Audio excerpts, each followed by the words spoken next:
من حيث شئتما ولا تقربا هذه الشجرة فتكونا من الظالمين فوسوس لهما الشيطان ليبدي لهما ما وري عنهما من سوآتهما وقال ما نهاكما ربكما عن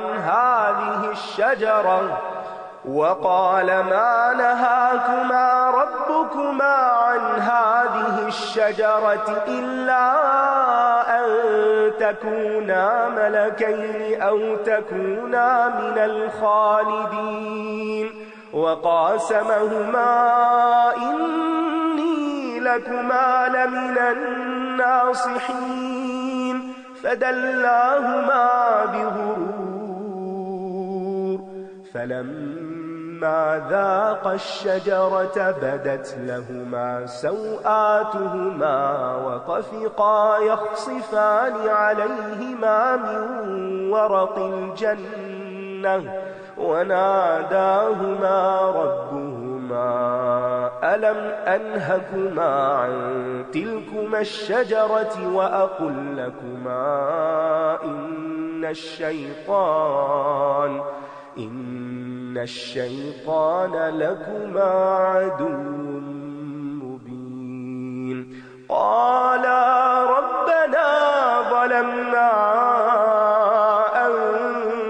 نفوسنا وإن لم تغفر لنا وترحمنا لنكونن من الخاسرين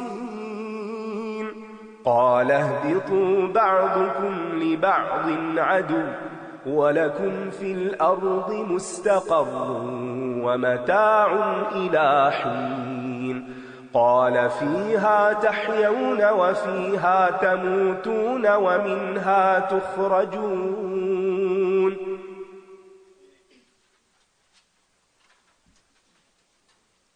اور بلا شبہ ہم نے تمہیں پیدا کیا، پھر ہم نے تمہاری صورتیں بنائی، پھر ہم نے فرشتوں سے کہا آدم کو سجدہ کرو، تو ان سب نے سجدہ کیا سوائے ابلیس کے، وہ سجدہ کرنے والوں میں سے نہ ہوا۔ اللہ سبحانہ تعالیٰ نے ہماری تخلیق کی۔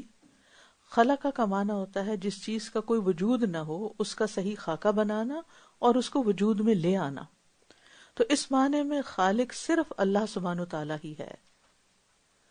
اور پھر یہاں آدم علیہ السلام اور ابلیس کا قصہ بیان کیا گیا۔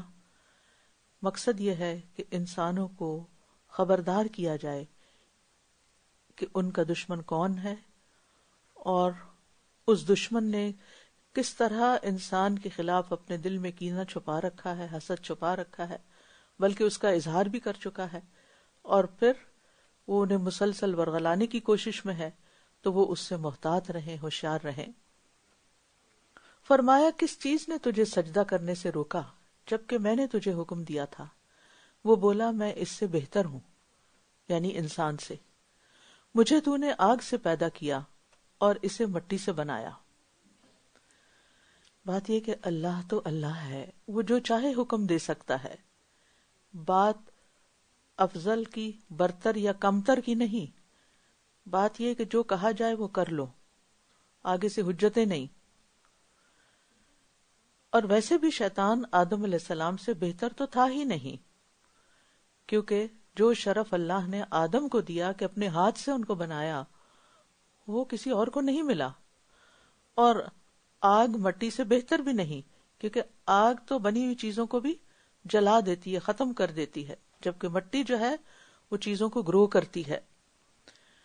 اور سب سے پہلے عقل سے، اور یعنی عقلی قیاس سے کام لینے والا یہ ابلیس ہی تھا کہ عقل سے کام، یعنی اپنے خیال سے کام لیتے ہوئے اس نے اللہ کے حکم کا انکار کر دیا۔ فرمایا تو یہاں سے اتر جا، پس تجھے کوئی حق نہیں کہ تو اس میں تکبر کرے، لہٰذا نکل جا، بے شک تو ذلیل ہونے والوں میں سے ہے۔ اللہ بڑا ہے نا، کبریائی اللہ کی چادر ہے۔ حدیث میں آتا ہے رسول اللہ صلی اللہ علیہ وسلم نے فرمایا عزت اس کی ازار ہے اور کبریائی اس کی ردا اوپر کی چادر ہے۔ اللہ تعالیٰ فرماتے ہیں جو ان میں سے ایک بھی مجھ سے چھیننے کی کوشش کرے گا میں اسے آگ میں پھینکوں گا۔ تو شیطان نے تکبر کیا، تو اللہ تعالیٰ نے فرمایا تجھے کوئی حق نہیں کہ تو اس میں تکبر کرے۔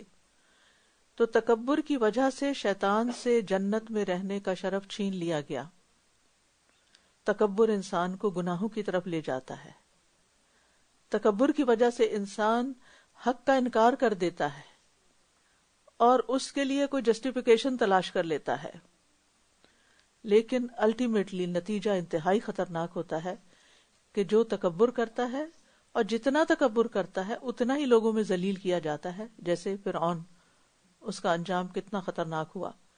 تکبر انسان کی ساری کوششوں اور اعمال کو ضائع کر دیتا ہے۔ 4 لفظ جو ہیں یہ بڑے ہلاک کرنے والے ہیں۔ انا، لی، اندی، نحنو۔ ابلیس نے کہا تھا انا خیر منہ، انا کا شکار ہوا۔ فرعون نے کہا تھا الیس لی ملک مصر، کیا میرے لیے مصر کی بادشاہت نہیں؟ قارون نے کہا تھا قال انما اوتیتہ علی علم عندی، یہ سب کچھ مجھے میرے علم کی بنیاد پر دیا گیا ہے، اس علم کی بنیاد پر جو میرے پاس ہے۔ اور قوم سبا کی تباہی کس سے ہوئی؟ نحن اولو قوت، ہم بڑی قوت والے ہیں۔ تو قرآن مجید میں جتنی بھی مثالیں ملتی ہیں اس سے پتہ چلتا ہے کہ جن قوموں نے، جن افراد نے تکبر کیا وہ ذلیل و خوار ہو کر رہے۔ اس لیے پناہ مانگنی چاہیے اس چیز سے، اور انسان کو ہمیشہ اپنی غلطیاں اور کوتاہیاں اور کمیاں یاد رہنی چاہیے اور عاجزی اختیار کرنی چاہیے۔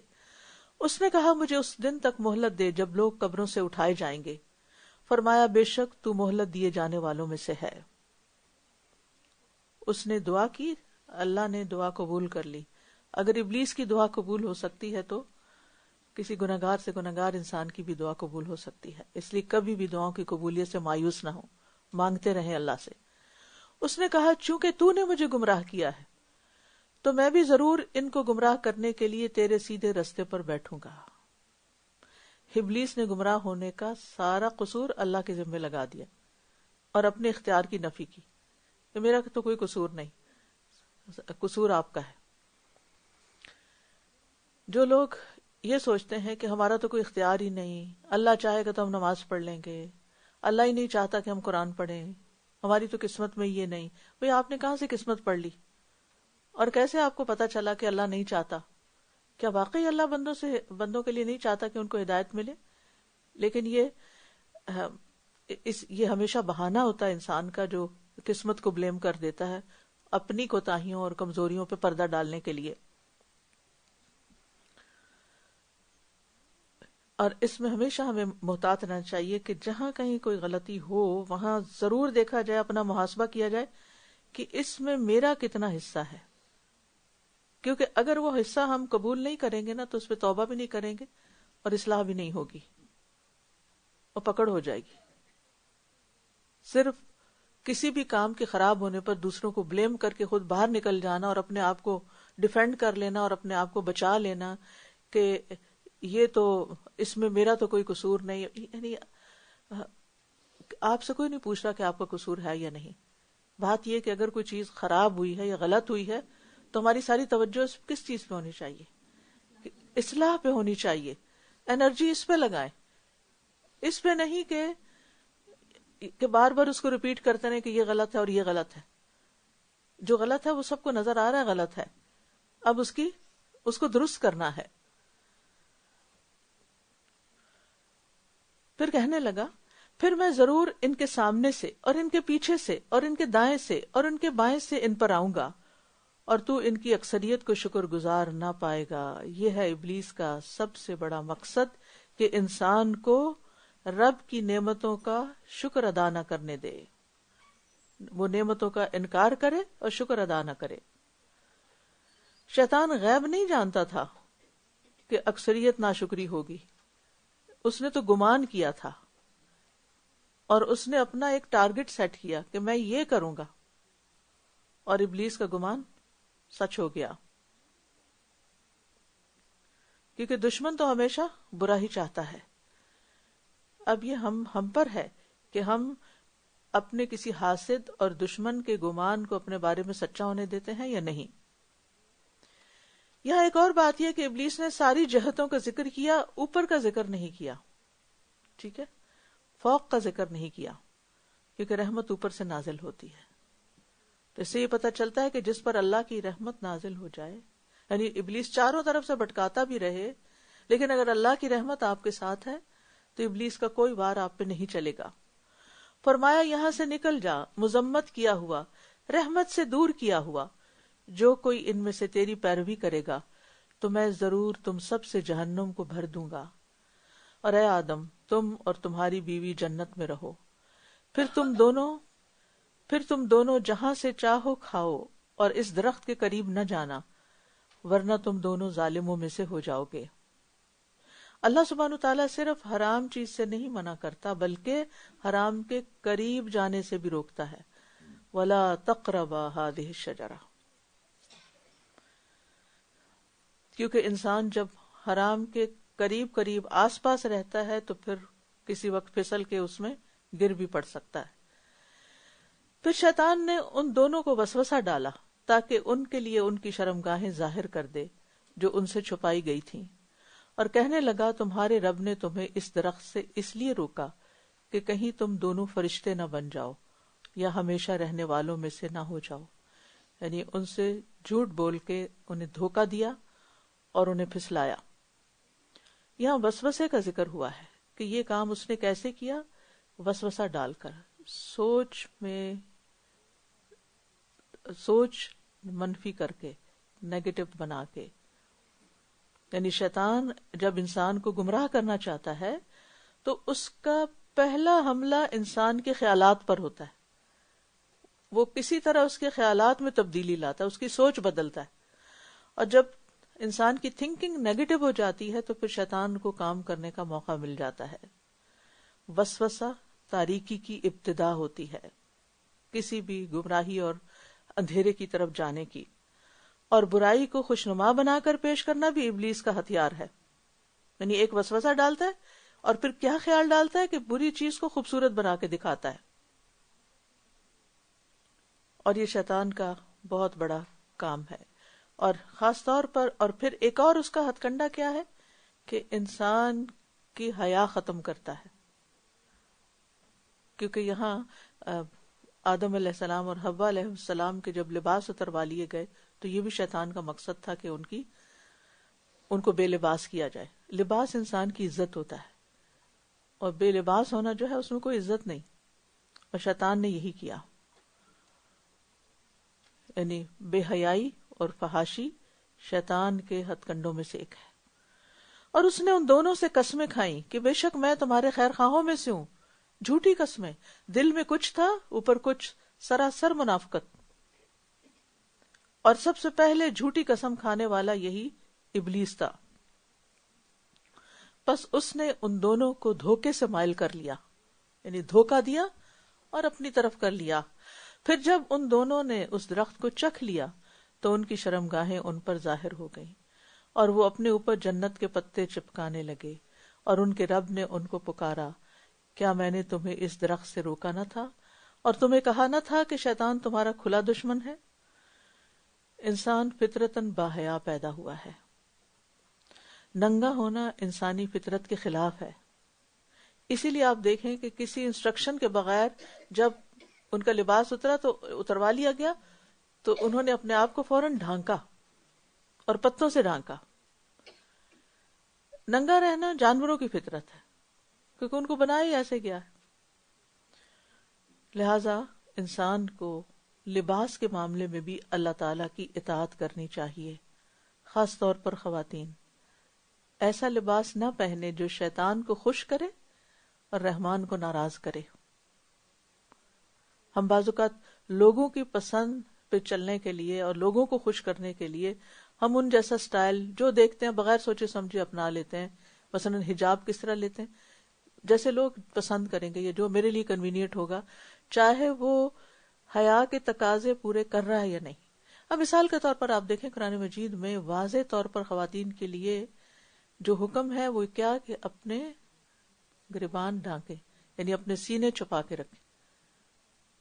اس کا یہ مطلب نہیں کہ باقی سر نہ چھپائیں یا باقی جسم ننگا کر دیں. اس میں خاص سینے کی بات اس لیے کی کیونکہ یہ عورت کا حسن ہوتا ہے اور مرد کے لیے اس میں اٹریکشن ہے، لہٰذا اس کو چھپانے کے لیے کہا گیا. لہٰذا کوئی بھی حجاب آپ جو باہر پہن کر نکلیں تو میک شور کہ آپ کی بریسٹ جو ہے وہ پوری طرح کورڈ ہے. اس طرح حجاب نہ لیں کہ ایک طرف سے کورڈ ہے اور آدھی ننگی ہے، یا پھر یہ کہ گردن ننگی ہو رہی ہے یا سائڈ سے آپ کی شیپ ننگی ہو رہی ہے. اس میں یہ شیطان اس طرح کے سٹائل آپ کو خوبصورت بنا کے دکھاتا ہے. تو شیطان کا کام یہی ہے کہ وہ برائی کو مزین کرے اور جو صحیح چیز ہے اس کو نظروں میں چھوٹا کرے.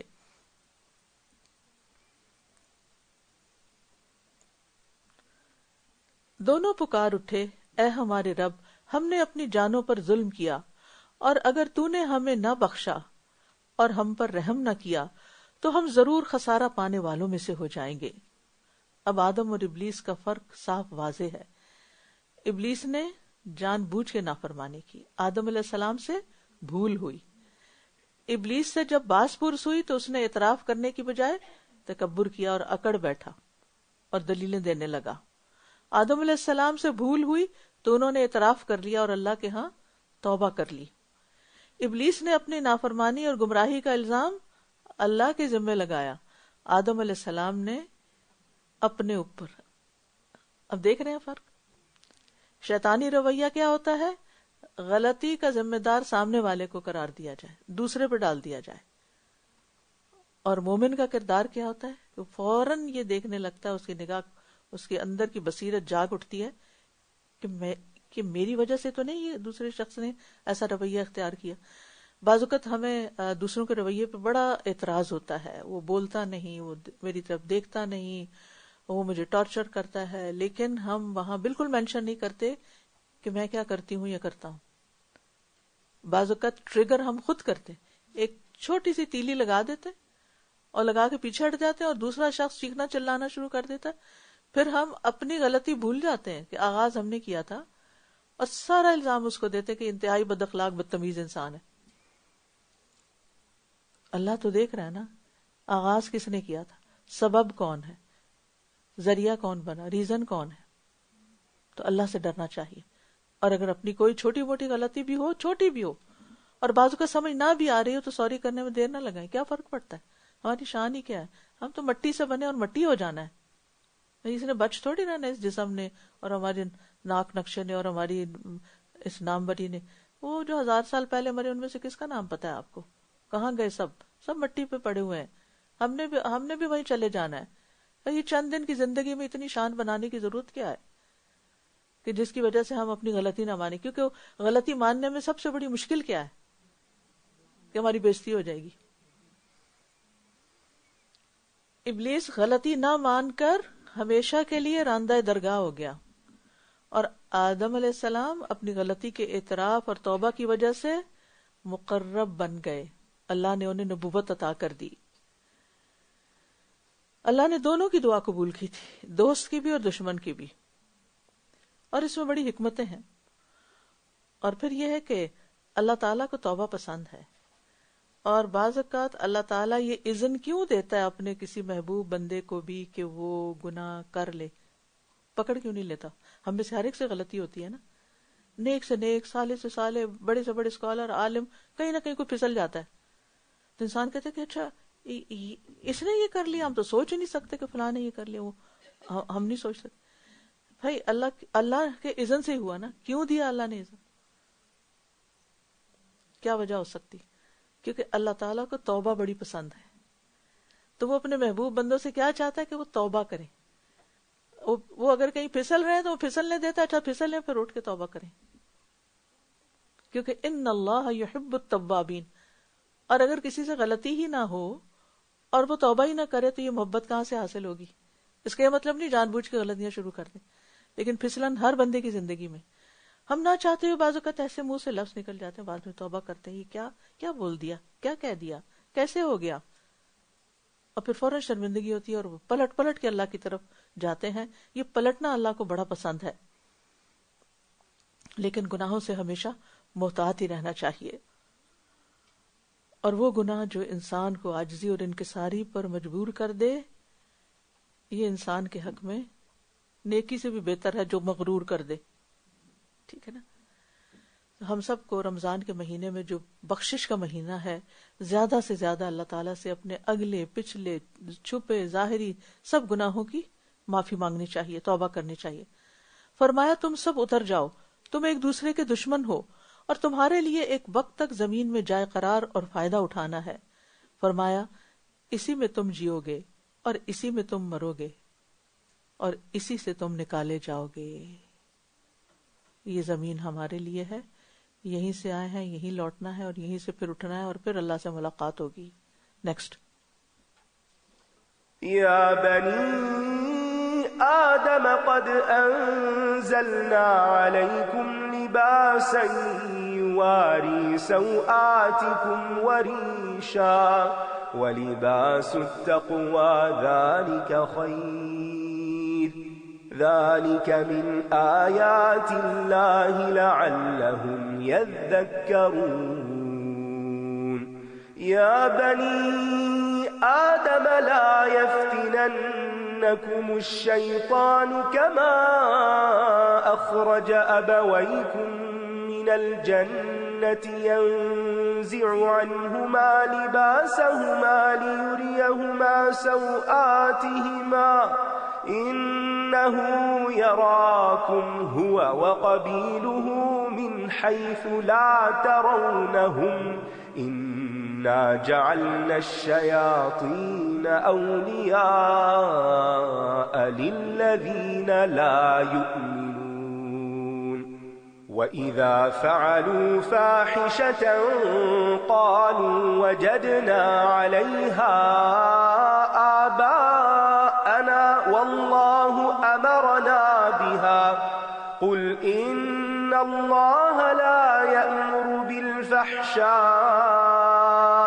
أتقولون على الله ما لا تعلمون قل أمر ربي بالقسط وأقيموا وجوهكم عند كل مسجد وادعوه مخلصين له الدين كما بدأكم تعودون فريقا هدى وفريقا حق عليهم الضلالة إنهم اتخذوا الشياطين أولياء من دون الله ويحسبون أنهم مهتدون يا بني آدم خذوا زينتكم عند كل مسجد وكلوا واشربوا ولا تسرفوا إنه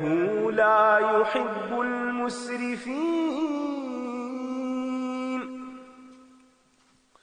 اے بنی آدم، ہم نے تم پر لباس اتارا ہے جو تمہاری شرمگاہیں چھپاتا ہے اور زینت کا ذریعہ بھی ہے، اور تقوی کا لباس سب سے بہتر ہے، یہ اللہ کی نشانیوں میں سے ہے تاکہ وہ نصیحت حاصل کریں. دشمن نے جنت میں لباس اتروا دیا تھا، اللہ نے دنیا میں لباس کی تدبیر سکھا دی. لباس ایک ظاہری ہوتا ہے اور ایک باطنی. ظاہری لباس جس سے ہم جسم ڈھانکتے ہیں، جو زینت بھی ہے، اور ایک ہمارا باطنی لباس ہے جو تقویٰ ہے، جو دل میں ہوتا ہے، جس میں اللہ کا خوف ہوتا ہے، ایمان ہوتا ہے، اخلاص نیت ہوتا ہے. تقویٰ کا عام طور پر لفظ پرہیزگاری کیا جاتا ہے. روزے کا مقصد بھی کیا ہے؟ لعلکم تتقون، تاکہ تم پرہیزگار بن جاؤ. روزہ پرہیز کرنا سکھاتا ہے. کس کس چیز سے؟ کھانے سے. کھانے سے سارا دن پرہیز کرو، خواہشات سے پرہیز کرو، رات کو کچھ سونے سے پرہیز کرو رمضان میں، یعنی تہجد پڑھو، قیام اللیل پڑھو. اور آپ دیکھیے کہ اس پرہیز کے اندر گناہوں سے پرہیز بھی شامل ہے، لیکن خاص طور پر سارے گناہوں میں سے روزے کے کانٹیکس میں باتوں کا پرہیز بھی ہے کہ جو جھوٹ بولنا اور اس پر عمل کرنا نہ چھوڑے، اس کو کوئی فائدہ نہیں کہ وہ بھوکا پیاسا رہے. اور اگر کوئی تم سے جھگڑا کرے تو تم کہو کہ میں تو روزے سے ہوں. تو یہ کس کا پرہیز ہے؟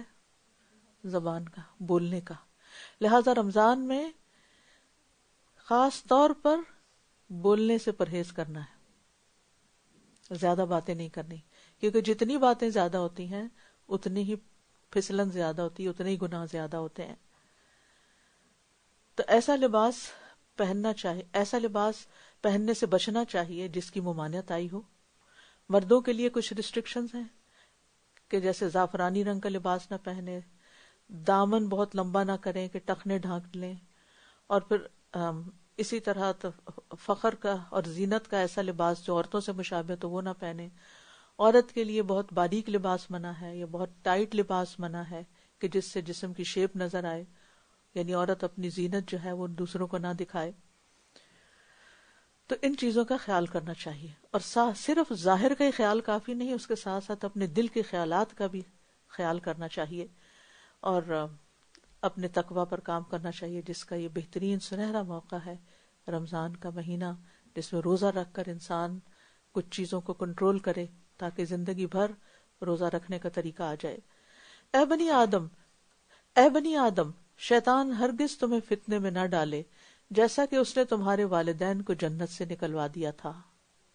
اس نے ان دونوں سے ان کا لباس اتروا دیا تاکہ وہ انہیں ان کی شرمگاہیں دکھائے. بے شک وہ اور اس کا قبیلہ تمہیں وہاں سے دیکھتا ہے جہاں سے تم انہیں نہیں دیکھتے. ان شیطانوں کو ہم نے ان لوگوں کا دوست بنایا ہے جو ایمان نہیں لاتے. تو شیطان کا فتنہ کیا ہے؟ ایک بہت بڑا فتنہ کہ انسان کو ننگا کر دے، بے پردہ کر دے، بے حیا کر دے، اور اس کے ذریعے خوب برائی پھیل جائے. اور پھر یہ نہ صرف یہ کہ ابلیس بلکہ اس کی اولاد کا بھی یہی مقصد ہے. پچھلی قوموں پر عذاب آنے کی ایک وجہ خواتین کا تبرج بھی تھا.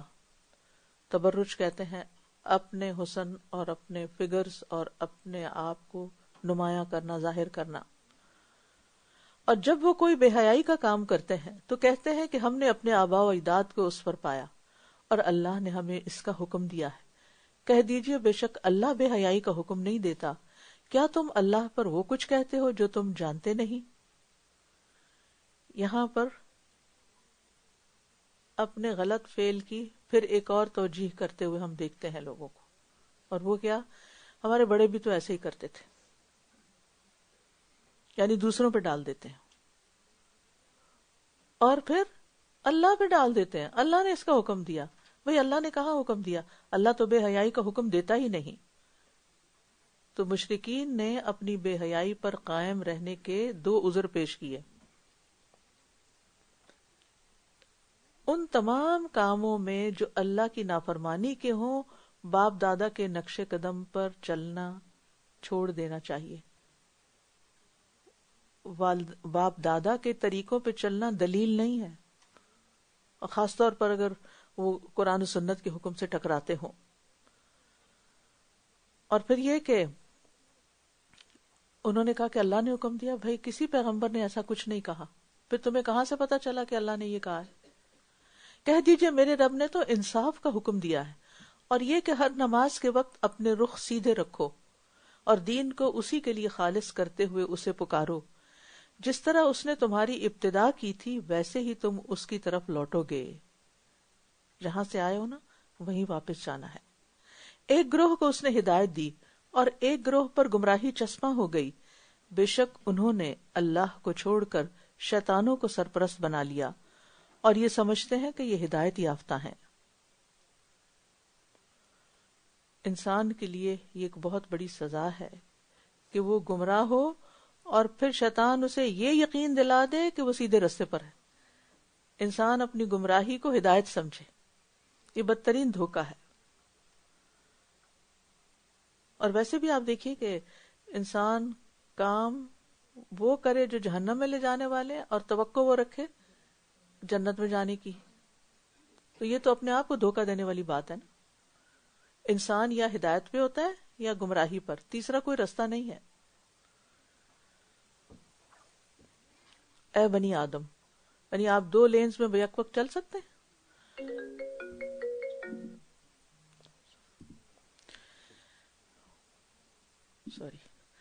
اے بنی آدم، ہر نماز کے وقت اپنی زینت اختیار کرو اور کھاؤ اور پیو اور اسراف نہ کرو.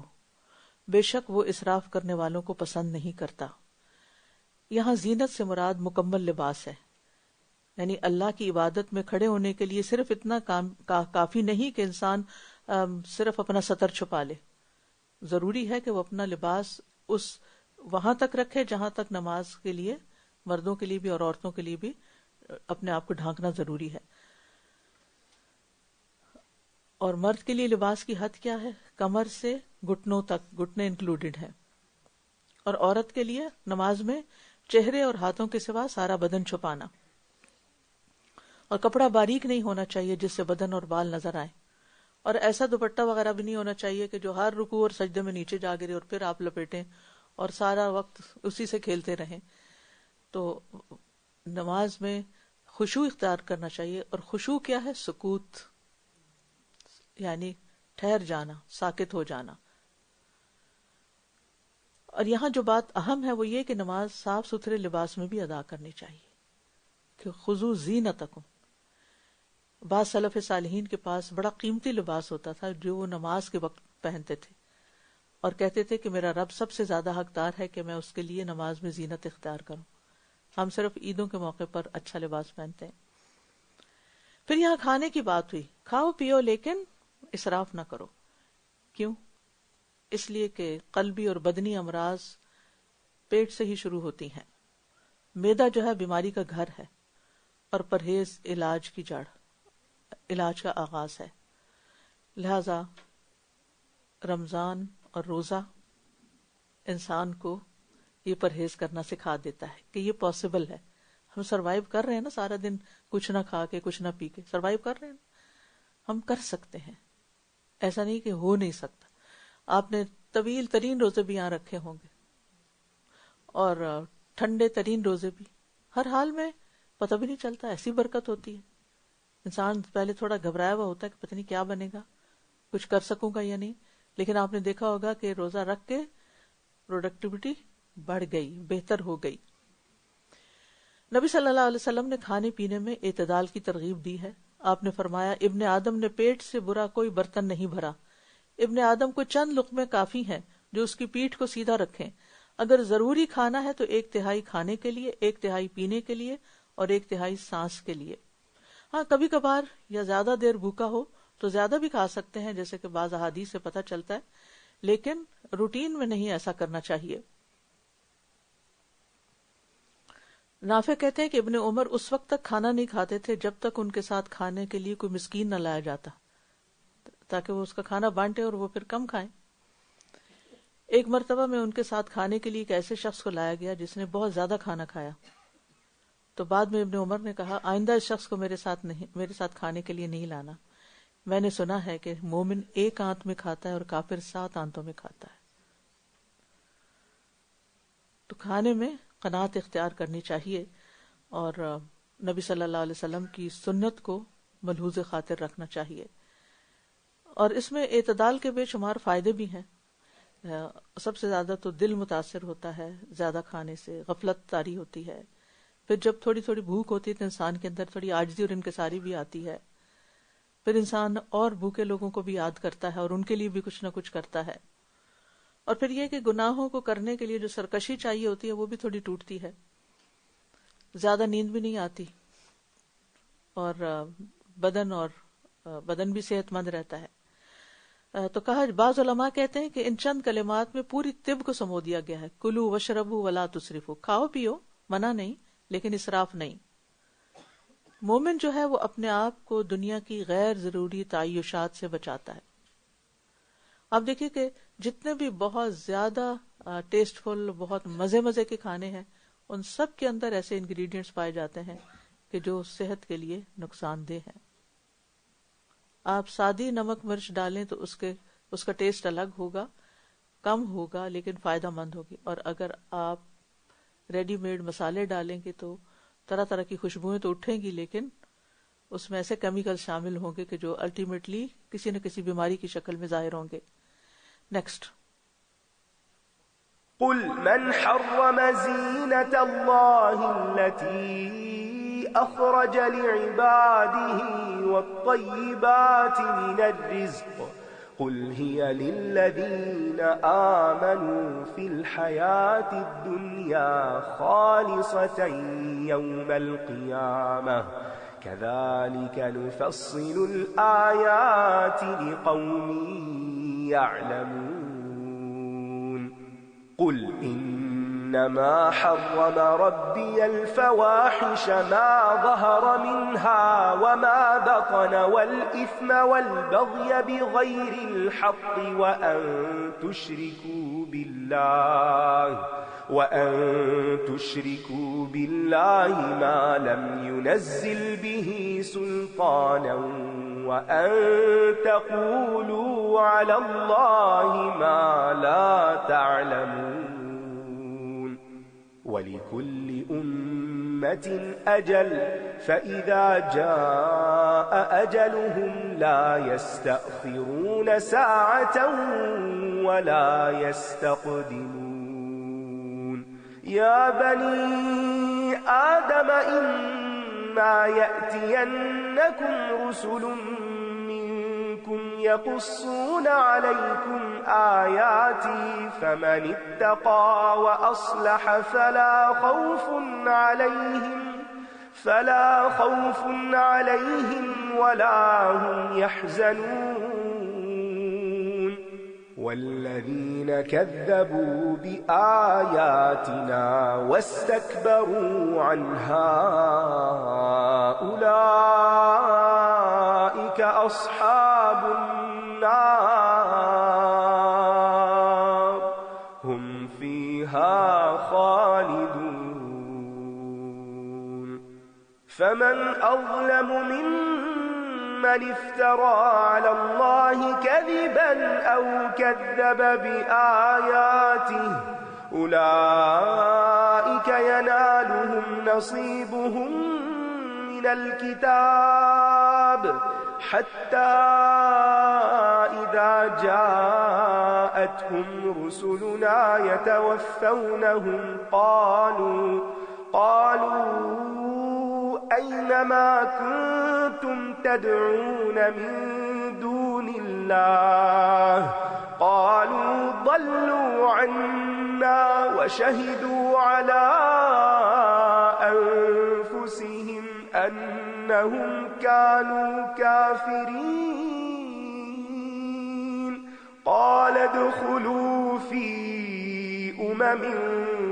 قد خلت من قبلكم من الجن والإنس في النار كلما دخلت أمة لعنت أختها حتى إذا اداركوا فيها جميعا قالت أخراهم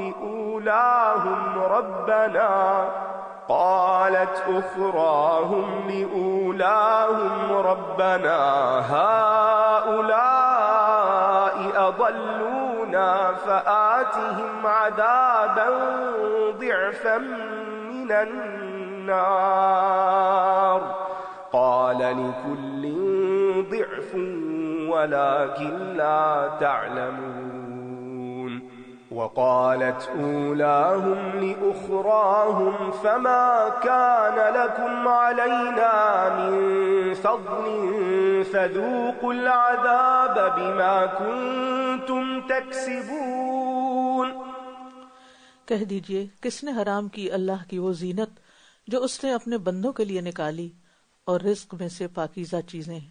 کہہ دیجئے یہ چیزیں دنیا کی زندگی میں ان کے لیے ہیں جو ایمان لائے اور قیامت کے دن بھی خالصتاً انہی کے لیے ہوں گی. اسی طرح ہم آیات کو ان لوگوں کے لیے کھول کھول کر بیان کرتے ہیں جو علم رکھتے ہیں. اللہ کی زینت اللہ، اس سے مراد عمدہ لباس بھی ہے اور وہ تمام چیزیں جن سے انسان کو حسن و جمال حاصل ہوتا ہے. اور طیبات سے مراد عمدہ قسم کے لذیذ کھانے. یہاں نعمتوں کے ترک کرنے والوں کو، جو نعمتوں کو ترک کرنا دین سمجھتے ہیں، ان کی تردید کی جا رہی ہے، اور جو سمجھتے ہیں کہ گھٹیا کھانا یا گندا لباس پہننا نیکی ہے، تو ہمارے دین میں ایسا نہیں ہے. اللہ تعالیٰ پسند کرتا ہے کہ اس کی دی ہوئی نعمت کا اثر بندے پر نظر آئے، لیکن اسراف سے بہرحال منع کیا گیا ہے. کہہ دیجئے میرے رب نے حرام کیا بے حیائی کے کاموں کو، جو ان میں سے ظاہر ہوں اور جو پوشیدہ ہوں، اور گناہ اور ناحق زیادتی کرنے کو، اور یہ کہ تم اللہ کے ساتھ کسی کو شریک ٹھہراؤ جس کی اس نے کوئی دلیل نہیں اتاری، اور یہ کہ تم اللہ کے بارے میں وہ باتیں کہو جو تم جانتے نہیں. اس آیت میں محرمات کی 5 اقسام بیان کی گئی ہیں. نمبر 1 فواحش، قول اور فعل، ہر ایسا قول اور فعل جو انتہائی گھناؤنا اور شرمناک ہو. اسم، عام گناہ اور نافرمانی. بغی، دوسروں پر ظلم، خواہ ان کے جان پر ہو یا مال یا عزت پر. شرک، مخلوق کو اللہ کے برابر قرار دینا، اور بغیر علم کے اللہ کے بارے میں بات کرنا، یعنی اللہ کے بارے میں بغیر دلیل کے کوئی بات کہنا. یہ وہ حرام چیزیں ہیں جن سے شریعت نے سختی سے منع کیا ہے، اور ان میں پڑنے پر حساب اور عذاب کی وعید سنائی ہے. اور اس میں آپ دیکھیے کہ خاص طور پر یہ جو مخلوق کے ساتھ کو اللہ کے ساتھ شریک کرنا اور اللہ کے بارے میں بغیر علم کی باتیں کرنا. اسی طرح وہ جرائم اور قصور اور زیادتیاں جو مختلف طریقے سے ہوتی ہیں. امام راضی کہتے ہیں کہ دراصل جنایات یعنی جرائم، قصور اور زیادتیاں 5 قسم کی ہیں. پہلی ہے نسب پر، اور اس کا سبب زنا ہے اور وہ فواحش میں سے ہے.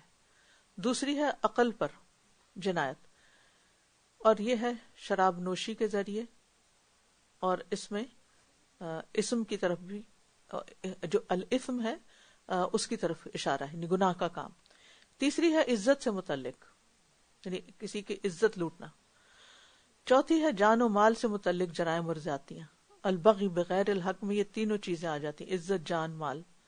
اور پانچویں ہے دین سے متعلق جرائم اور زیادتیاں، اس میں شرک اور بغیر علم کے اللہ کے ذمہ بات لگانا اور بغیر علم کے فتوے دینا. تو اس سے پرہیز کرنا چاہیے. کبھی یہ نہ کہیں کہ اللہ تعالیٰ نے فرمایا حالانکہ نہ فرمایا ہو. کبھی نہ کہیں قرآن میں لکھا ہے حالانکہ وہ نہ لکھا ہو. کبھی نہ کہیں اللہ تعالیٰ ایسا ہے جبکہ اللہ نے ایسا اپنے بارے میں بتایا نہ ہو، کیونکہ ہم تو نہیں جانتے نا، ہم اپنی عقل سے باتیں نہیں گڑھ سکتے. اور ہر امت کے لیے ایک مقرر وقت ہے. پھر جب ان کا مقرر وقت آ جاتا ہے تو نہ وہ ایک گھڑی پیچھے ہو سکتے ہیں اور نہ وہ آگے بڑھ سکتے ہیں.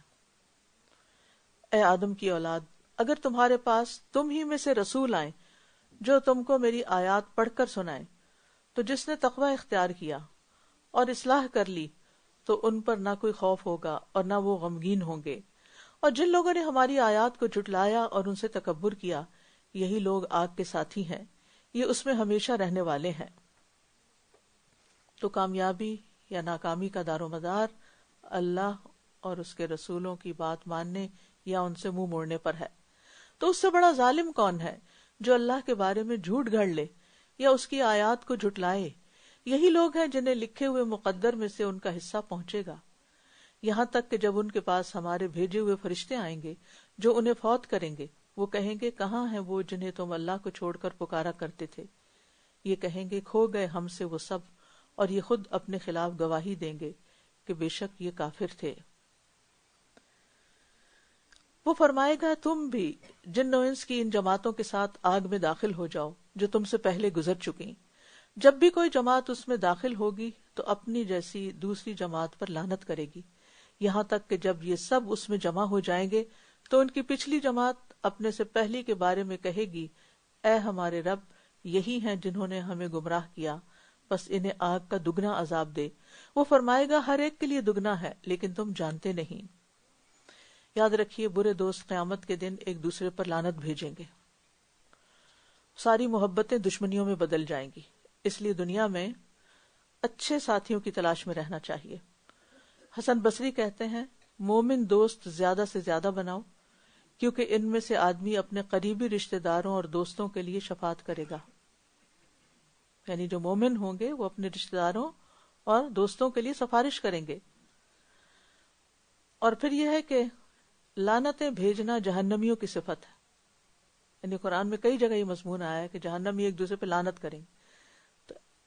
تو لعنت والے الفاظ استعمال نہیں کرنے چاہیے بچوں پہ یا کسی چیز پہ، کسی حاضر یا غائب انسان پہ. یہ ایک اخلاقی برائی ہے، اپنی زبان کو اس سے پاک رکھنا چاہیے. دوسرے کے لیے ہمیشہ نیک دعا کریں، بد دعائیں نہ اپنے بچوں کو دیں نہ کسی اور کو دیں. مومن کی شان بد دعائیں کرنے کی نہیں ہے بلکہ خیر خواہی کی ہے. مومن خیر خواہ ہوتا ہے، وہ دوسرے کا برا نہیں چاہتا اور دوسرے کے لیے بد دعائیں نہیں کرتا. فرمایا اور ان کی پہلی جماعت ان کی پچھلی سے کہے گی تمہیں ہم پر کوئی فضیلت نہیں تو عذاب کا مزہ چکھو، اس کے بدلے جو کمائی تم کرتے رہے ہو. یہاں پر لیں گے ہم چھوٹی سی بریک اور ہم کچھ ریفلیکشنز لیں گے اور اس کے بعد انشاءاللہ آگے بڑھیں گے. جی آپ میں سے کوئی بات کرنا چاہتا ہے؟ جی ناہید کو دیجیے. جی استاذہ میں دیکھ رہی تھی کہ آج کافی بلیم کے اوپر بات ہوئی کہ جس طرح شیطان نے کس طرح بلیم کیا، اللہ تعالیٰ پر الزام لگایا، اسی طرح بھی یہ گروپس جو ہم پڑھ رہے تھے کہ جہنم میں جانے والے 2 گروپوں بھی بلیم کریں گے. تو یہ ہم زندگی میں سوچیں کہ ہم کیا کر رہے ہیں، کہ اپنی غلطیوں کی اصلاح کر رہے ہیں یا پھر دوسروں پر بلیم کر رہے ہیں. بالکل یہ بڑے دل گردے کا کام ہوتا ہے، اپنی غلطی دیکھنا اور اس کو ماننا اور اس پہ توبہ کرنا اور اس کی اصلاح کر لینا، لیکن خوش قسمت وہی ہے جس کو یہ توفیق ہو جائے۔ بس سے تقویٰ کا جو آپ نے کہا نا، باطنی جو ہے اس کی بہت ایک سگنیفیکنس ہے کہ روزے میں بھی جیسے ہم نے گناہوں سے بچنا ہے، اور اس میں اسپیشلی زبان کے گناہ، اور اس میں کے ساتھ اگر ہم کوریلیٹ کریں توبہ استغفار، تو وہ جتنا ٹائم ہم میکسیمائز کر سکیں توبہ استغفار کا اور فالتو باتوں سے پرہیز کریں، تو انشاءاللہ اس کا جو ہے اللہ کے پاس پھر ریوارڈ بھی اتنا زیادہ ہوگا اور ہمارے تقویٰ میں بھی اضافہ ہوگا۔ جی بالکل، انشاءاللہ۔ جی بالکل، یعنی اگر ہم فضول باتوں سے پرہیز کریں گے تو ہی ہمیں توبہ استغفار کے لیے، ذکر کے لیے وقت ملے گا۔ یعنی فضول کام چھوڑیں گے تو جو فائدہ مند کام ہے ان کی طرف توجہ ہوگی۔ استاد جی، یہ جو ہے تکبر انسان کی تمام کوششوں کو ضائع کر دیتا ہے۔ میں سوچ رہی تھی کہ ہم نہ چاہتے ہوئے بھی اپنی کچھ چیزوں میں تکبر کر جاتے ہیں، تو انشاءاللہ تعالیٰ اس پہ نظر رکھیے۔ جزاک اللہ خیر۔ اپنے کمالات اور اپنی خوبیوں پر نظر رکھنے کی بجائے ہمیں اپنی غلطیوں پر زیادہ نظر رکھنے کی ضرورت ہے، تاکہ وہ غلطیاں خوبیاں بنتی چلی جائیں۔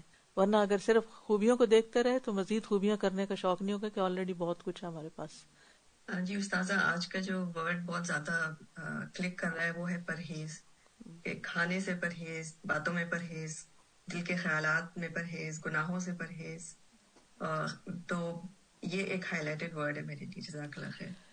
ہم روحانی طور پر بیمار ہیں نا، ہم سب کسی نہ کسی طرح دل کی کسی تکلیف، پریشانی، غم، فکر، ہم کسی نہ کسی چیز میں مبتلا رہتے ہیں۔ یہ روحانی بیماری ہوتی ہے، ٹھیک ہے نا۔ لوگ اس کو ذہنی بیماری کہتے ہیں یا کئی نام دیتے ہیں، جو بھی ہے، لیکن تھوڑا یا زیادہ کہیں نہ کہیں مسئلہ رہتا ہے، کیونکہ ہم کمزور پیدا کیے گئے۔ چھوٹی سی بات ہمیں ناراض کر دیتی ہے، چھوٹی سی بات سے ہم بدگمان ہو جاتے ہیں، چھوٹی سی بات سے ہم اپنا رخ پھیر لیتے ہیں، نیکی کرنا چھوڑ دیتے ہیں۔ کوئی اچھی بلی نیکی دن رات کر رہے ہوتے ہیں، کسی نے کوئی بات کر دی، تنقید کر دی، اچھا میں نہیں کروں گی۔ تو یہ سب کمزوریاں ہم میں سے ہر ایک کے اندر کسی نہ کسی درجے میں کم یا زیادہ ہیں۔ تو بیماری کے لیے پرہیز علاج سے بہتر ہے۔ تو بہت سی چیزوں سے جب پرہیز شروع کریں گے، خصوصاً زبان کے گناہوں سے پرہیز، تو انشاءاللہ روحانی اصلاح ہو جائے گی۔ إن الذين كذبوا بآياتنا واستكبروا عنها لا تفتح لهم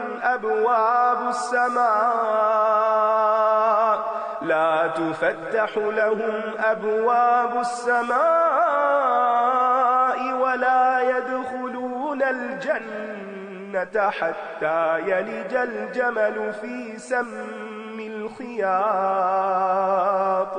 وكذلك نجزي المجرمين لهم من جهنم مهاد ومن فوقهم غواش وكذلك نجزي الظالمين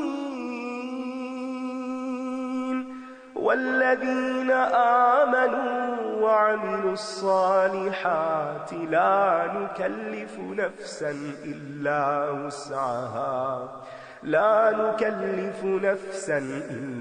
وسعها أولئك أصحاب الجنة هم فيها خالدون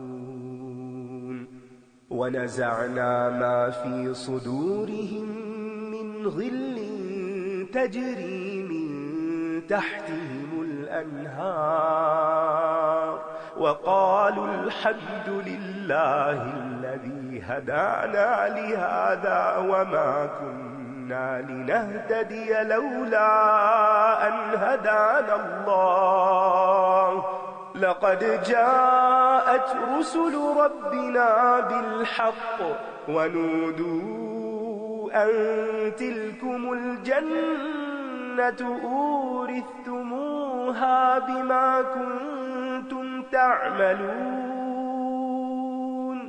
ونادى أصحاب الجنة أصحاب النار أن قد وجدنا ما وعدنا ربنا حقا فهل وجدتم ما وعد ربكم حقا قالوا نعم فأذن مؤذن بينهم اللعنة الله على الظالمين الذين يصدون عن سبيل الله ويبغونها عوجا وهم بالآخرة كافرون وبينهما حجاب وعلى الأعراف رجال يعرفون كلا بسيماهم ونادوا أصحاب الجنة أن سلام عليكم لم يدخلوها وهم يطمعون وإذا صرفت أبصارهم تلقاء أصحاب النار قالوا ربنا لا تجعلنا مع القوم الظالمين. بے شک جن لوگوں نے ہماری آیات کو جھٹلایا اور ان سے تکبر کیا، نہ تو ان کے لیے آسمان کے دروازے کھولے جائیں گے اور نہ ہی وہ جنت میں داخل ہو سکیں گے یہاں تک کہ اونٹ سوئی کے ناکے میں داخل ہو جائے، اور ہم مجرموں کو ایسا ہی بدلہ دیا کرتے ہیں. دروازے نہ کھولے جائیں گے یعنی ان کے اعمال اور دعائیں اوپر جانے کے لیے دروازے نہیں کھلیں گے، اور مرنے کے بعد ان کی روحوں کے لیے آسمان کے دروازے نہیں کھلیں گے، جیسا کہ مومن کی روح کے اوپر چڑھنے کے لیے دروازے کھول دیے جائیں گے.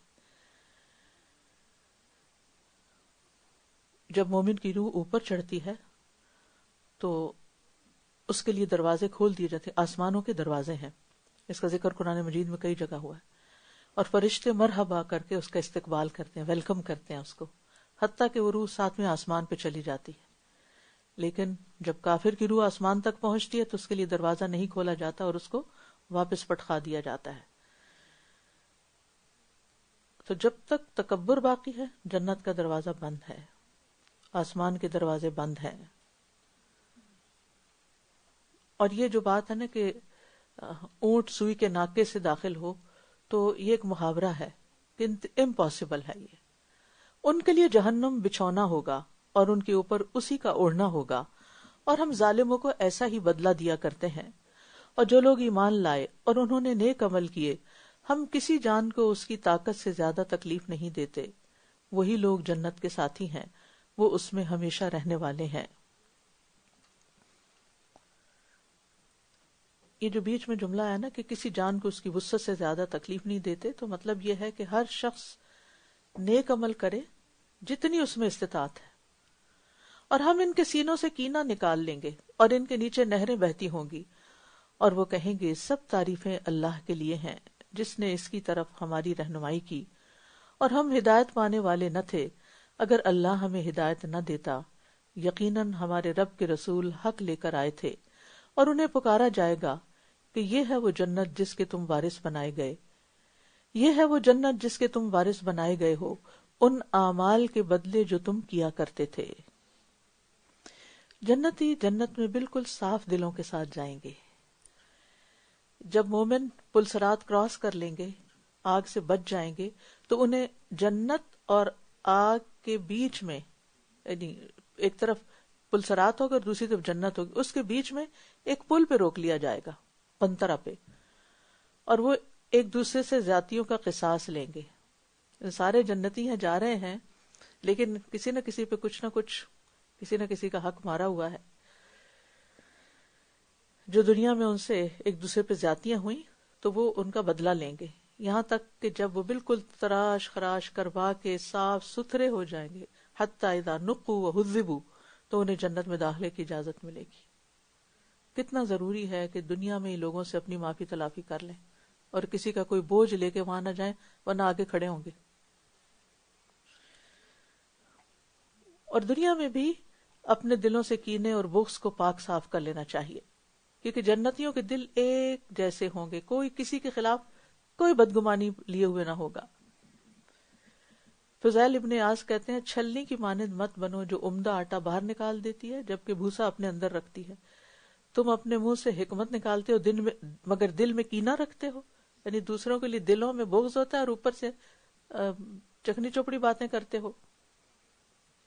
اور جنت والے دوزخ والوں کو پکار کر کہیں گے کہ ہمارے رب نے ہم سے جو وعدہ کیا تھا ہم نے اسے بالکل سچا پایا، پھر کیا تمہارے رب نے جو وعدہ تم سے کیا تھا تم نے اسے سچا پایا؟ وہ کہیں گے ہاں۔ تو ایک اعلان کرنے والا ان کے درمیان اعلان کرے گا کہ ظالموں پر اللہ کی لعنت ہو۔ استغفر اللہ۔ جنتی جہنمیوں کی حسرت بڑھانے کے لیے اور اپنے دل کو ٹھنڈا کرنے کے لیے اور ایک طرح سے انتقام لینے کے لیے ان سے یہ باتیں کریں گے جنہوں نے دنیا میں ان سے دشمنی کی تھی۔ اللہ تعالیٰ نے کس طرح قیامت کی ہولناکیوں کو کھول کے بیان کر دیا ہے۔ وہ لوگ جو اللہ کے راستے سے روکتے تھے یہ ان کی سزا ہوگی، اور اس میں ٹیڑھا پن تلاش کرتے تھے اور وہ آخرت کا انکار کرنے والے تھے۔ اب جو دین کے دشمن ہیں وہ ایسی باتیں کریں تو کچھ سمجھ بھی آتی ہے، لیکن افسوس یہ کہ مسلمانوں کے اندر اب اسلام پہ باتیں کرنے والے لوگ موجود ہیں۔ بہت عام طور پہ بات یہ سننے کو ملے گی، آج کے دور میں اسلام پہ چلنا بڑا مشکل ہے، آج کے دور میں یہ نہیں ہو سکتا، اسلام نے تو عورتوں کو بس گھر کا قیدی بنا دیا ہے اور عورتوں کو اپریس کر رکھا ہے، اور یہ خود مسلمان ایسی باتیں کر رہے ہیں۔ اور ان دونوں کے درمیان ایک حجاب ہوگا، اور آراف پر کچھ لوگ ہوں گے جو سب کو ان کی خاص علامت سے پہچانتے ہوں گے، اور وہ جنت والوں کو پکار کر کہیں گے سلام ہو تم پر۔ وہ اس میں داخل نہیں ہوئے ہوں گے مگر وہ اس کی شدید خواہش رکھتے ہوں گے۔ آراف عرف کی جمع ہے، عرف بلند جگہ کو کہتے ہیں کیونکہ وہ پہچانی جاتی ہے جو جگہ اونچی ہوتی ہے۔ مرغ کی جو کلگی ہوتی ہے اس کو بھی عرف کہا جاتا ہے۔ تو آراف سے مراد جنتیوں اور جہنمیوں کے درمیان دیوار کی بلندیاں ہیں، جہاں ٹھہرنے والوں کو ایک طرف جنتی اور دوسری طرف جہنمی لوگ نظر آئیں گے۔ اکثر مفسرین کی یہی رائے ہے، اور یہ وہ لوگ ہوں گے جن کی نیکیاں اور برائیاں بالکل برابر ہوں گی، اس لیے وہ بیچ میں ہوں گے۔ اور جب ان کی نگاہیں دوزخ والوں کی طرف پھیری جائیں گی وہ کہیں گے اے ہمارے رب تو ہمیں ظالم لوگوں کے ساتھ شامل نہ کرنا۔ یعنی آراف والے جنتیوں کی طرف شوق سے دیکھیں گے، لیکن جہنمیوں کی طرف ان کی نگاہیں پھیری جائیں گی، ادھر بھی دیکھو۔ نیکسٹ۔ ونادى أصحاب الأعراف رجالا يعرفونهم بسيماهم قالوا ما أغنى عنكم جمعكم وما كنتم تستكبرون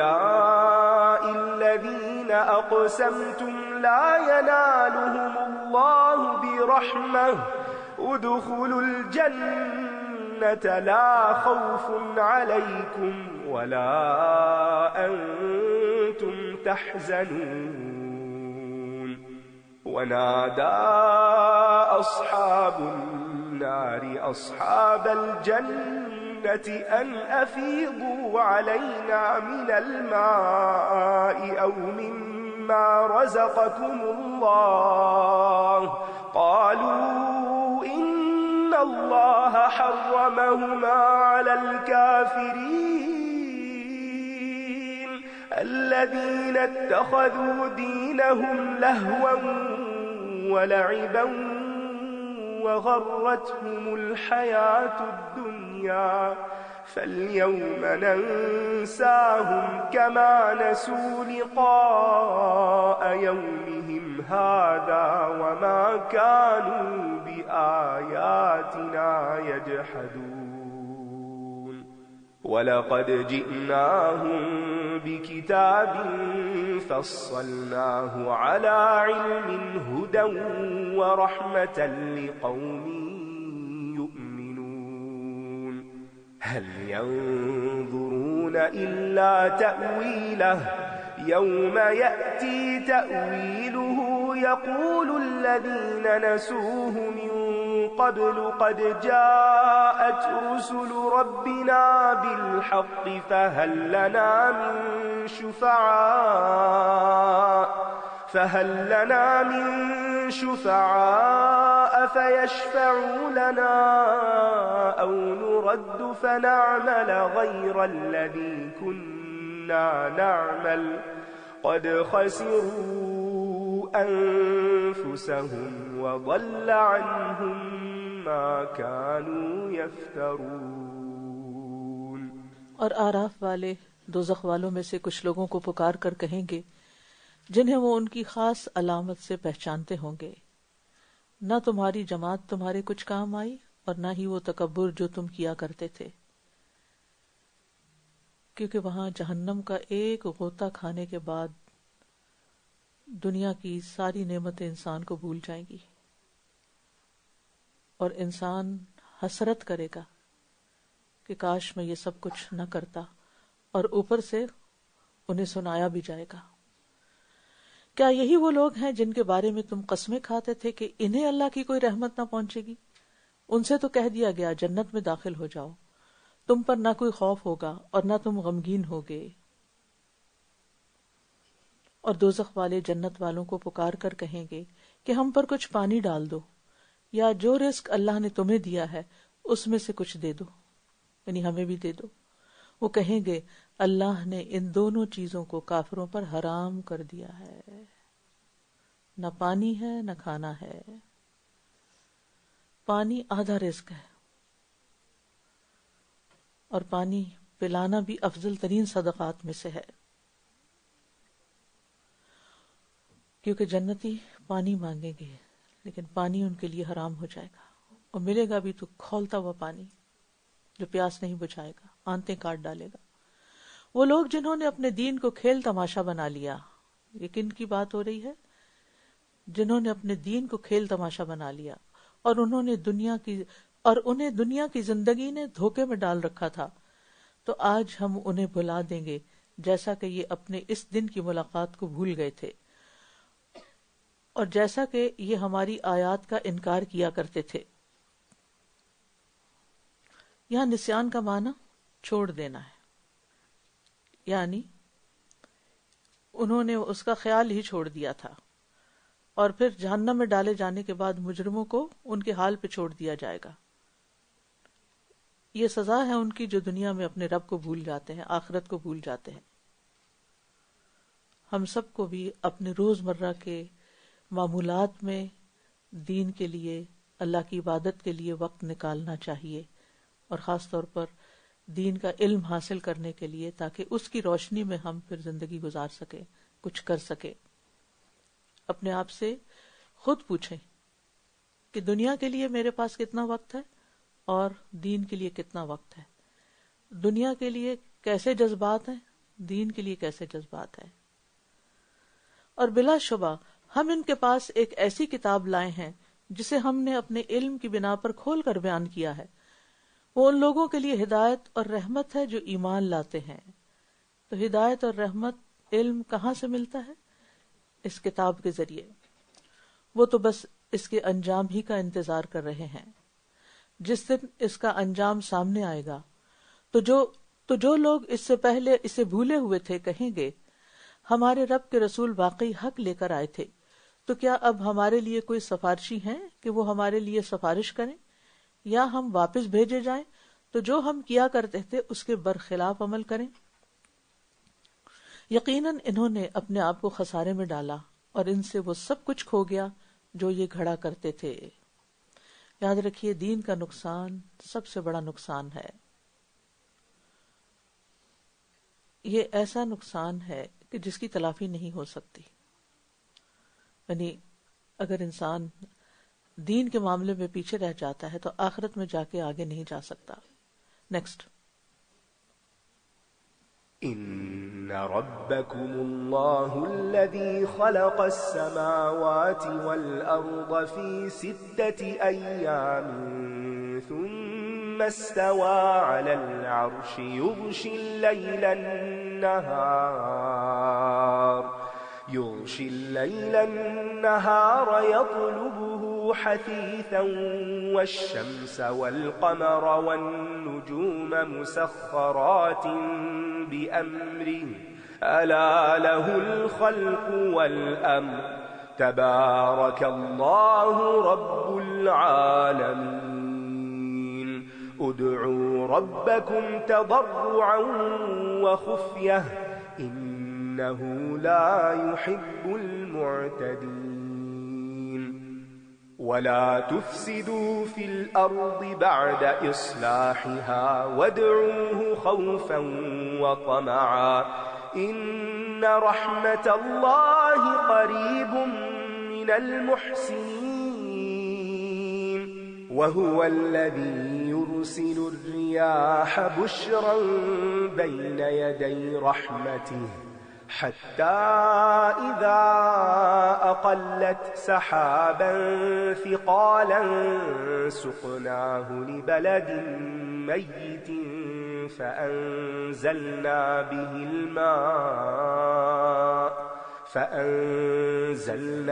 الماء فأخرجنا به من كل الثمرات كذلك نخرج الموتى لعلكم تذكرون والبلد الطيب يخرج نباته بإذن ربه والذي خبث لا يخرج إلا نكدا كذلك نصرف الآيات لقوم يشكرون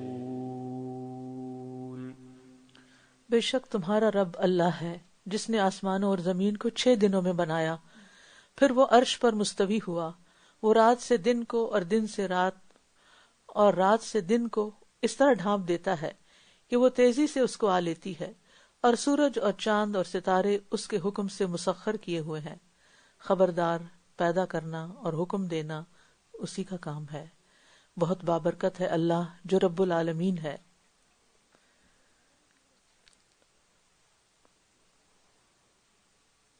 یہاں ہم دیکھتے ہیں کہ اللہ سبحانہ و تعالی عرش پر مستوی ہے، اور اس کو اس لیے یہ نہیں کہنا چاہیے کہ اللہ تعالیٰ ہر چیز میں موجود ہے۔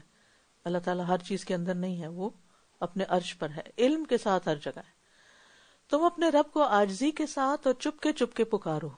یہ دعا کا طریقہ بتایا جا رہا ہے، عاجزی کے ساتھ، ہمبل ہو کے، اپنی مسکینی اور عاجزی کا اعتراف کر کے کہ اللہ ہم کچھ نہیں، مخلوق کچھ نہیں، ساری قدرت عظمت کا مالک تو ہے، اور چپ کے سرگوشیاں، مناجات، وسپرنگ، دل ہی دل میں۔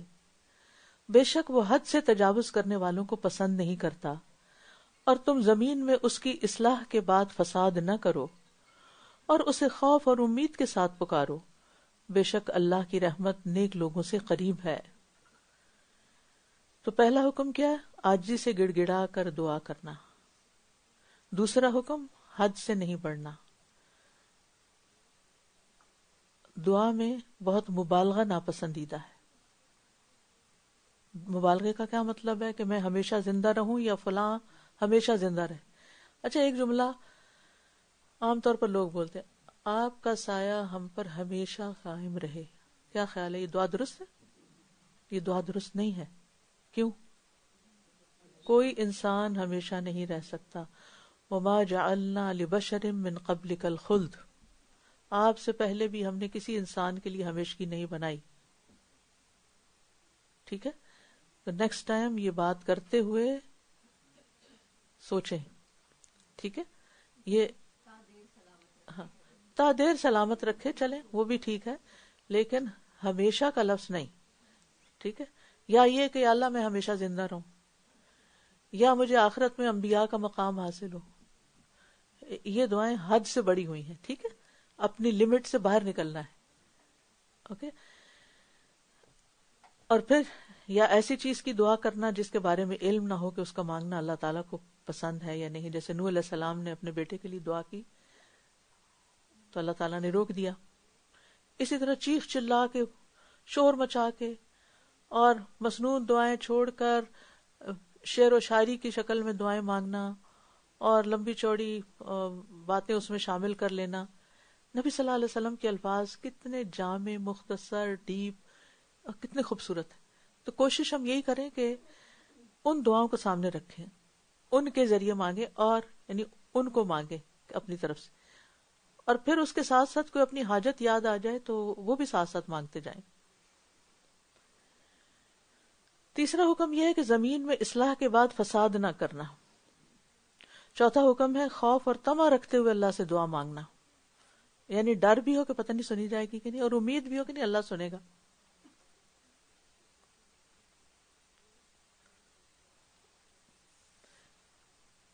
اور اللہ کی رحمت پانے کے لیے محسن بننا، ان رحمت اللہ قریب من المحسنین، زیادہ سے زیادہ احسان کریں، دوسروں کے ساتھ نیکیاں کریں، اور بدلے کی توقع کے بغیر وہ نیکی احسان ہوتا ہے. اگر ہم چاہتے ہیں نا ہماری دعائیں قبول ہوں تو کیا کرنا ہوگا؟ کسی کے ساتھ بھی جو بھلائی ہم کریں اس کا اجر اللہ کے ذمہ رکھیں، احسان کرنے والے بنے. کیونکہ اگر دل میں یہ لالچ آ گئی میں اس کا یہ کام کروں تو اس کے بدلے میں یہ میرا کام کر دے، تو وہ احسان سے نکل جاتا ہے پھر. اور وہی تو ہے جو اپنی رحمت یعنی بارش سے پہلے ہواؤں کو خوشخبری بنا کر بھیجتا ہے، یہاں تک کہ جب وہ بھاری بادل اٹھا لیتی ہیں تو ہم اسے کسی مردہ زمین کی طرف ہانک لے جاتے ہیں، پھر ہم اس سے پانی برساتے ہیں، پھر ہم اس کے ذریعے ہر طرح کے پھل نکالتے ہیں. اسی طرح ہم مردوں کو قبروں سے نکالیں گے تاکہ تم نصیحت حاصل کرو. پاکیزہ دل پر قرآن کا اثر ایسے ہی ہوتا ہے جیسے بارش سے سیراب ہو کر زمین سرسبز ہو جاتی. ہم مسلسل قرآن کی بارش اپنے دلوں پہ لے رہے ہیں. ہونا یہ چاہیے کہ اب ہمارے دلوں کے اندر ایک خوشی آ جائے، اس قرآن کی ایک راحت اور ایک سکون بھر جائے. اگر قرآن سن بھی رہے اور دل پہ کوئی اثر نہیں ہو رہا، قرآن سن بھی رہے اور کیفیت نہیں بدل رہی، قرآن سن بھی رہے ہیں اور غموں سے چھٹکارا ہی نہیں ہو رہا، پھر قرآن کو بلیم نہ کریں. لوگ عام طور پہ کیا کہتے ہیں، ہم نے اتنا قرآن پڑھ لیا لیکن ہو نہیں رہا کچھ. بھئی اپنے دل کی اصلاح کرو، وہاں کچھ بھرا ہوا ہے اور اسے باہر نکالو، پھر قرآن وہاں داخل ہوگا اور دل کی حالت بدل جائے گی. تو انالائز کریں، سیلف انالیسس کریں، خرابی کہاں ہے اور وہ کیسے دور کی جا سکتی ہے. کیونکہ بارش تو زمین پر خوبصورت نباتات اگا دیتی، تو قرآن تو دلوں میں خوبصورتی لے آتا ہے. اور عمدہ زمین کی پیداوار اس کے رب کے اذن سے خوب نکلتی ہے. جو جتنی زرخیز زمین ہوتی ہے اتنی ہی خوبصورت پیداوار لاتی ہے، اور وہ زمین جو خراب ہو گئی ہو اس سے ناقص پیداوار کے سوا کچھ نہیں نکلتا. اسی طرح ہم نشانیاں پھیر پھیر کر لاتے ہیں ان لوگوں کے لیے جو شکر کرتے ہیں. تو علاج شکر میں ہے. پچھلی آیت میں نصیحت حاصل کرنے کا ذکر تھا اور اس آیت میں شکر گزاری کا. تو نعمتوں کا شکر علم اور فہم کے حصول اور ایمان میں اضافے کا ذریعہ بنتا ہے. یعنی شکر ادا کرتے ہیں تو قرآن کا علم زیادہ حاصل ہوتا ہے، ایمان زیادہ بڑھتا ہے. كَذَلِكَ نُصَرِّفُ الْآيَاتِ لِقَوْمٍ يَشْكُرُونَ. نیکسٹ. لقد أرسلنا نوحا إلى قومه فقال يا قوم اعبدوا الله ما لكم من إله غيره إني أخاف عليكم عذاب يوم عظيم. قال الملأ من قومه إنا لنراك في ضلال مبين. قال يا قوم ليس بي ضلالة ولكني رسول من رب العالمين أبلغكم رسالات ربي وأنصح لكم وأعلم من الله ما لا تعلمون.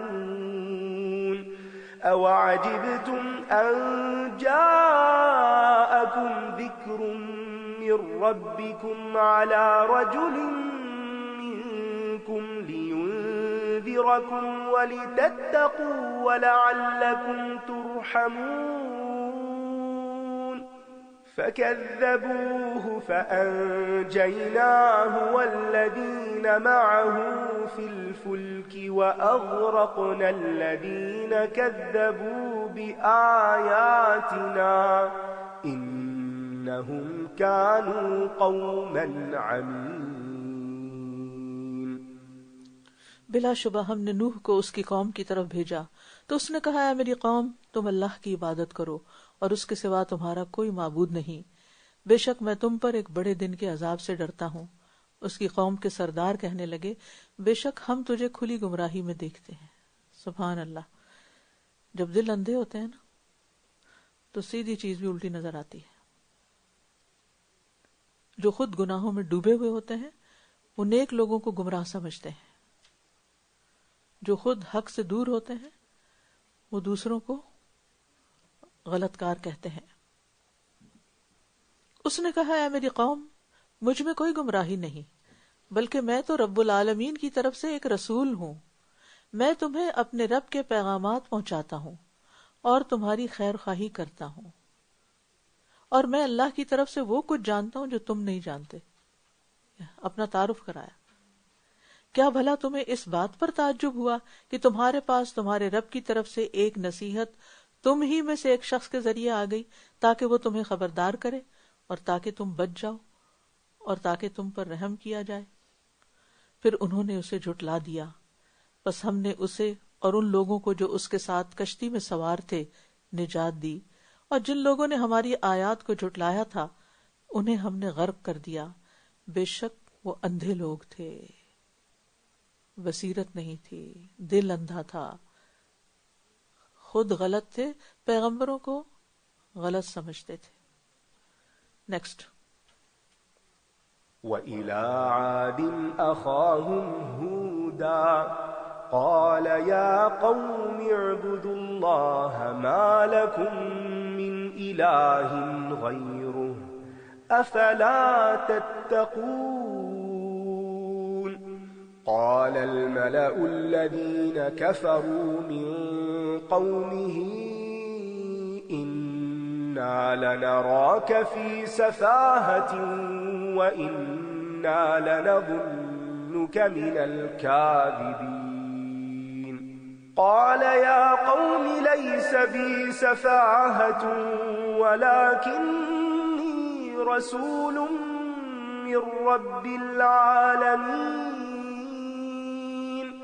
أُبَلِّغُكُمْ رِسَالَاتِ رَبِّي وَأَنَا لَكُمْ نَاصِحٌ أَمِينٌ أَوَعَجِبْتُمْ أَن جَاءَكُمْ ذِكْرٌ مِّن رَّبِّكُمْ عَلَىٰ رَجُلٍ مِّنكُمْ لِيُنذِرَكُمْ وَاذْكُرُوا إِذْ جَعَلَكُمْ خُلَفَاءَ مِن بَعْدِ قَوْمِ نُوحٍ وَزَادَكُمْ فِي الْخَلْقِ بَسْطَةً فَاذْكُرُوا آلَاءَ اللَّهِ لَعَلَّكُمْ تُفْلِحُونَ قَالُوا أَجِئْتَنَا لِنَعْبُدَ اللَّهَ وَحْدَهُ وَنَذَرَ مَا كَانَ يَعْبُدُ آبَاؤُنَا فَأْتِنَا بِمَا تَعِدُنَا إِن كُنتَ مِنَ الصَّادِقِينَ قَالَ قَدْ وَقَعَ عَلَيْكُم مِّن رَّبِّكُمْ رِجْسٌ وَغَضَبٌ أَتُجَادِلُونَنِي فِي أَسْمَاءٍ سَمَّيْتُمُوهَا أَنتُمْ وَآبَاؤُكُم مَّا نَزَّلَ اللَّهُ بِهَا مِن سُلْطَانٍ فَانتَظِرُوا إِنِّي مَعَكُم مِّنَ الْمُنتَظِرِينَ فَأَنجَيْنَاهُ وَالَّذِينَ مَعَهُ بِرَحْمَةٍ مِّنَّا وَقَطَعْنَا دَابِرَ الَّذِينَ كَذَّبُوا بِآيَاتِنَا وَمَا كَانُوا مُؤْمِنِينَ۔ اور قوم عاد کی طرف ان کے بھائی ہود کو بھیجا۔ اس نے کہا، اے میری قوم، تم اللہ کی عبادت کرو، اس کے سوا تمہارا کوئی معبود نہیں، اس کے سوا کوئی تمہارا معبود نہیں، کیا تم ڈرتے نہیں ہو؟ اس کی قوم کے وہ بڑے لوگ جنہوں نے کفر کیا کہنے لگے، بے شک ہم تمہیں یقینی طور پر بے وقوفی میں دیکھتے ہیں اور ہم سمجھتے ہیں کہ تم جھوٹے لوگوں میں سے ہو۔ اس نے کہا، اے میری قوم، مجھے کوئی بے وقوفی لاحق نہیں ہے، بلکہ میں تو رب العالمین کی طرف سے ایک رسول ہوں۔ یہاں پر آپ دیکھ رہے ہیں کہ برائی کا جواب یا بری بات کا جواب وہ اسی طریقے سے نہیں دیتے۔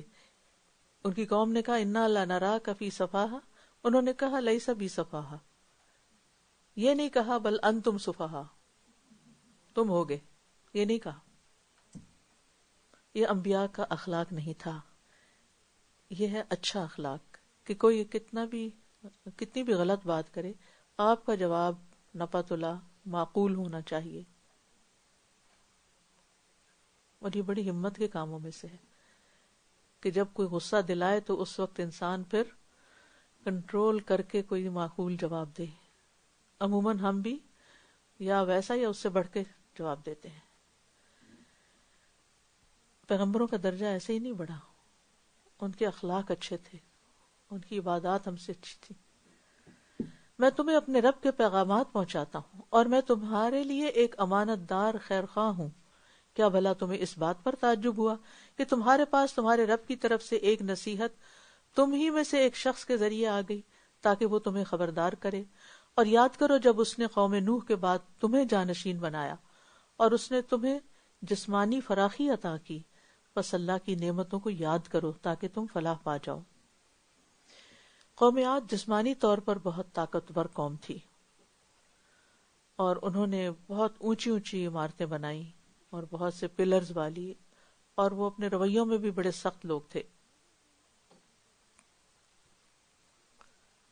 اور یہاں پر تبلیغ کا طریقہ بھی بتایا جا رہا ہے، یہ ہم سب کے لیے سیکھنے کا پوائنٹ ہے یہاں، کہ کسی کو اللہ کی طرف کیسے بلاتے ہیں۔ فاذکروا آلاء اللہ، دیکھو اللہ نے کتنی نعمتیں دی ہیں، تو اللہ کا حق نہیں کہ اس کی عبادت کی جائے۔ آپ نے اپنے بچے کو سمجھانا ہو، کسی دوست کو، کسی کو بھی، تو نعمتیں یاد کروائیں۔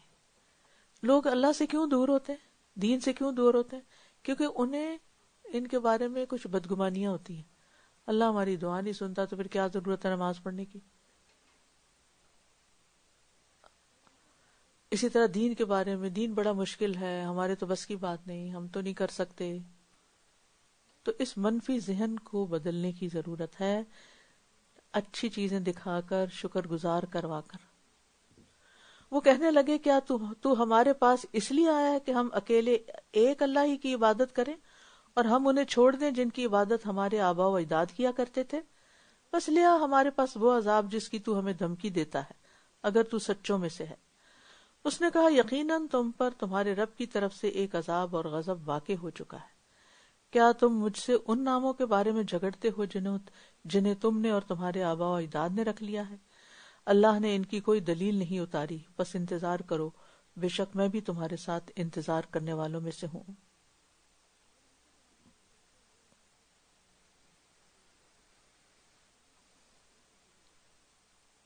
یہ جو انہوں نے نام رکھے ہوئے تھے نا، تم ان ناموں کے بارے میں مجھ سے جھگڑتے ہو جنہیں تم نے اور تمہارے آباء و اجداد نے رکھ لیا۔ یہ آج بھی لوگوں نے اپنے معبودوں کے نام رکھے ہوئے ہیں، کوئی دولت کی دیوی ہے اور کوئی بیماری کا دیوتا ہے اور کوئی بارش کا اور کوئی ہوا کا، اور اسی طرح مختلف کام انہوں نے سونپے ہوئے ہیں۔ ان کی کوئی حقیقت نہیں، وہ کہتے ہیں گریک مائتھالوجی، تو وہ مائتھالوجی ہے، حقیقت نہیں ہے۔ پھر ہم نے اپنی رحمت سے نجات دی اسے اور جو اس کے ساتھ تھے، اور ہم نے ان لوگوں کی جڑ کاٹ دی جنہوں نے ہماری آیات کو جھٹلایا تھا اور وہ ایمان لانے والے نہ تھے۔ نیکسٹ۔ وَإِلَى ثَمُودَ أَخَاهُمْ صَالِحًا قَالَ يَا قَوْمِ اعْبُدُوا اللَّهَ مَا لَكُمْ مِنْ إِلَٰهٍ غَيْرُهُ قَدْ جَاءَتْكُمْ بَيِّنَةٌ مِّن رَّبِّكُمْ هذه ناقة الله لكم آية فذروها تأكل في أرض الله ولا تمسوها بسوء فيأخذكم عذاب أليم واذكروا إذ جعلكم خلفاء من بعد عاد وبوأكم في الأرض تتخذون من سهولها قصورا وتنحتون الجبال بيوتا فاذكروا آلاء الله ولا تعثوا في الأرض مفسدين.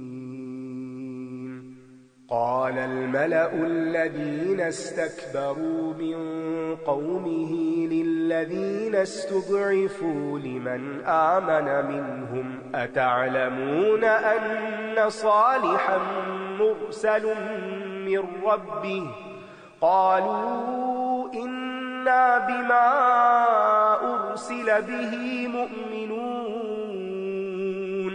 قال الذين استكبروا إنا بالذي آمنتم به كافرون. فعقروا الناقة وعتوا عن أمر ربهم وقالوا يا صالح ائتنا بما تعدنا إن كنت من المرسلين. فأخذتهم الرجفة فأصبحوا في دارهم جاثمين. فتولى عنهم وقال يا قوم لقد أبلغتكم رسالة ربي ونصحت لكم ولكن لا تحبون الناصحين. ولوطا إذ قال لقومه أتأتون الفاحشة ما سبقكم بها من أحد من العالمين إنكم لتأتون الرجال شهوة من دون النساء بل أنتم قوم مسرفون. وما كان جواب قومه إلا أن قالوا أخرجوهم من قريتكم إنهم أناس يتطهرون. فأنجيناه وأهله إلا امرأته كانت من الغابرين. وأمطرنا عليهم مطرا فانظر كيف كان عاقبة المجرمين.